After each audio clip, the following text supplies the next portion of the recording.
অবশেষে ইসরায়েল স্বীকার করতে বাধ্য হয়েছে তাদের প্রতিরক্ষা ব্যবস্থার সবচেয়ে অপরাজেয় অংশ আয়রন ডোমের ইন্টারসেপশন রেট ৯০% থেকে ৬৫%-এ নেমে এসেছে। এই পারফরম্যান্সের পতন দেশটির জন্য কেবল সামরিক ব্যর্থতা নয়, বরং গোটা অঞ্চলে গড়ে তোলা অজেয় ইসরায়েল ভাবমূর্তির জন্য এক বড় ধাক্কা।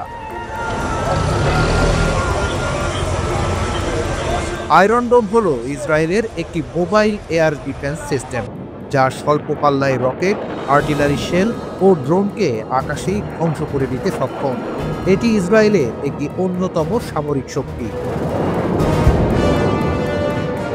২০১১ সালে কার্যকরভাবে ব্যবহৃত হওয়া এই সিস্টেমটি হামাস ও হিজবুল্লাহর মতো গোষ্ঠীগুলোর ছোড়া রকেট প্রতিহত করে বিশ্বব্যাপী প্রশংসিত হয়। একে কমব্যাট প্রুভেন বলেও বিবেচনা করা হয়, কারণ এটি বহুবার বাস্তব যুদ্ধে সফলভাবে ব্যবহার করা হয়েছে। বছরের পর বছর ধরে ইসরায়েল আরব বিশ্বে ভীতি সঞ্চার করে আঞ্চলিক আধিপত্য বজায় রেখেছে। আয়রন ডোম ও অন্যান্য ডিফেন্স সিস্টেমকে এতটাই সক্ষম হিসেবে গড়ে তোলা হয়েছিল যে তুরস্ক নিজস্ব স্টিল ডোম বানানোর ঘোষণা দিয়েছিল, আর যুক্তরাষ্ট্রে ট্রাম্প ঘোষণা দিয়েছিলেন গোল্ডেন ডোম নির্মাণের। কিন্তু এই সফলতা ছিল মূলত হামাস ও হিজবুল্লাহর মতো স্বল্প ক্ষমতার রকেট ও ড্রোন প্রতিহত করার মধ্যেই সীমাবদ্ধ।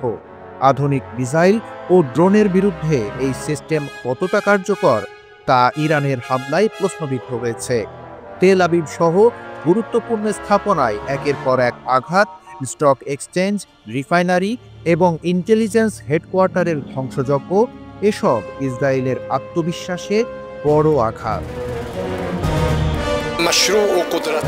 ইরানের ক্ষতি নিঃসন্দেহেই বেশি, কারণ তাদের প্রতিরক্ষা ব্যবস্থা তুলনামূলকভাবে দুর্বল, কিন্তু এই ক্ষতি ছিল প্রত্যাশিত। ইরান যুদ্ধের জন্য বিলাসিতা ছাড়াই প্রস্তুত, এবং তারা জানে এই ক্ষতি কিভাবে অর্থনৈতিকভাবে পুনরুদ্ধার করতে হয়, বিশেষ করে চীনের সাথে বাণিজ্যের মাধ্যমে। বিপরীতে ইসরায়েলের ক্ষতি ছিল অপ্রত্যাশিত, এবং তাই এটা একটা বড় বার্তা বহন করে। এই হামলা শুধু সামরিক ব্যর্থতা নয়, বরং ন্যারেটিভ পরিবর্তনের প্রতীক। ইসরায়েলের দুর্ভেদ্য ভাবমূর্তি ভেঙে দেওয়া, নাগরিকদের পালাতে বাধ্য করা ও ইভ্যাকুয়েশন নোটিশ সবকিছুই দেখিয়ে দিয়েছে ইসরায়েলও আঘাতপ্রাপ্ত হতে পারে। ফলে তাদের প্রতিষ্ঠিত ভয়ের ওপর ভিত্তি করে গড়ে ওঠা আঞ্চলিক আধিপত্য এখন চ্যালেঞ্জের মুখে। তাই ইরানের সবচেয়ে বড় অর্জন সামরিক নয়, বরং এটা প্রমাণ করেছে যে ইসরায়েল অপরাজেয় নয়। এই বার্তাই আজকের সবচেয়ে গুরুত্বপূর্ণ পরিবর্তন, যা মধ্যপ্রাচ্যের শক্তির ভারসাম্যে দীর্ঘস্থায়ী প্রভাব ফেলতে পারে।